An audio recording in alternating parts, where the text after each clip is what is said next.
and we talk about that, and then talks about how you should react to it, and common reactions to serious crises, and how you should handle students after a serious crisis.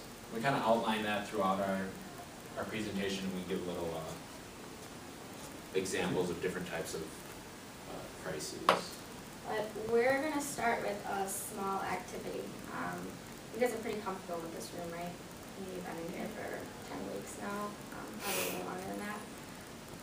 We're going to make you even more comfortable for a moment, and we're going to have everyone close their eyes, and they're going to rest their heads on their desks. So just kind of take a moment to relax. That's the end of the day. You're in a safe place, right?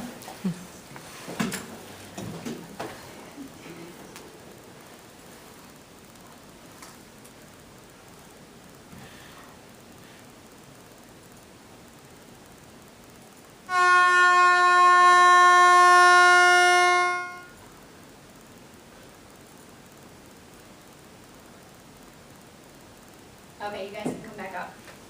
Okay, that did it. I mean, imagine a lot louder. Yeah, You can it always was, see more it was a stuff, lot but, louder in our minds.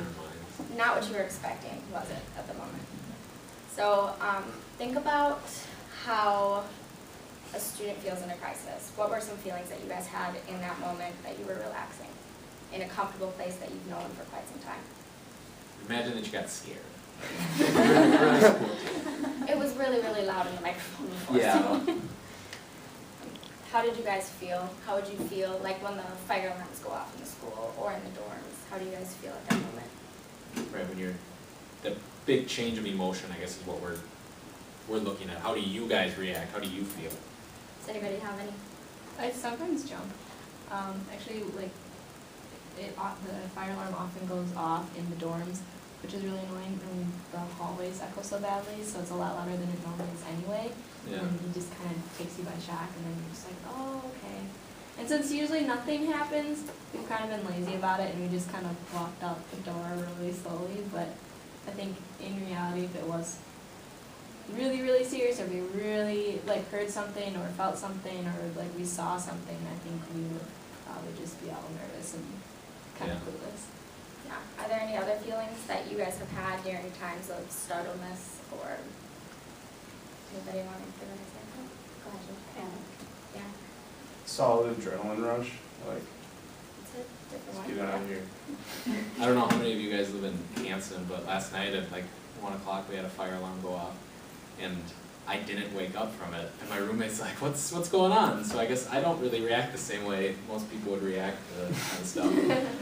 Some kind of alarms we tend to get really used to, but when you're a child and you're, familiar in a situation, you're in an area that you're trusted with teachers that you trust, when something like that happens, they're not ready for it, so we have to be. Some of the feelings that kids have are panic, they get annoyed, confused, fearful, they can get angry, pretty much any emotion that you've ever felt in your life, a child can have that, adrenaline being one of them. Some of the article gave different categories or different ideas of how kids react afterwards, but it's also important to look at how they react at that time that it's happening too, because that might give you an insight into how they might react afterwards. Because I still panic when the fire alarms go off. That's not anything I ever want to do. So we have the two main points of the article are what is crisis and what is crisis response. Can anybody in their own words express what crisis means to them?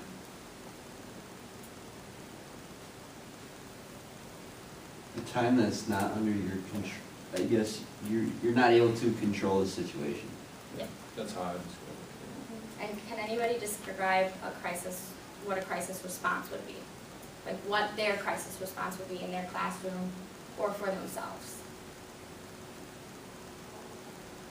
Your attempt to control the crisis, so like if it's somebody's coming into your house or something when you're sleeping, and try to rob you, you go down, either you hide or you go downstairs and, I don't know, get them out of there. Yeah, that even though you feel like you can't control it somehow, I think like as teachers it's important for us to almost make it seem like we have control. That way those that look up to us, our students, maybe are relieved a little bit. we have to have control so that we can maintain control. Right. So for crisis response, it basically focuses on your plan at that time, which you never really know what's gonna happen in a crisis. So it's good to just have an idea, where am I supposed to go, what are we supposed to do? There'll be, if you're a new teacher in the school, I was reading about something, the school yelled out code blue for an intruder, and half the teachers didn't even know what code blue was. So sometimes it's better just to say what it is. Otherwise, the other part of crisis response is the aftermath. How are you going to help kids cope with it? How are you going to guide them through the situation? How are you going to turn their outlook on what happened? Sometimes it might be something as small as a fire drill. Sometimes it might be something as big as suicide in the school. You never really know what it can be. A lot of schools have plans in their books, have plans in their school books of each crisis response. So, say in Florida, you're probably going to have a section that talks about flooding or hurricanes, whereas here we might have one for tornadoes or thunderstorms, just smaller stuff like that. We're not really going to deal with flooding and hurricanes here. Okay, we're going to have everyone group into age level. So if you are focusing on secondary, you want to go in the back. If you're focusing on elementary, go in the middle part here, and then early ed can go in the front. And if you're special ed, you can go in whichever age you wish to focus on the most.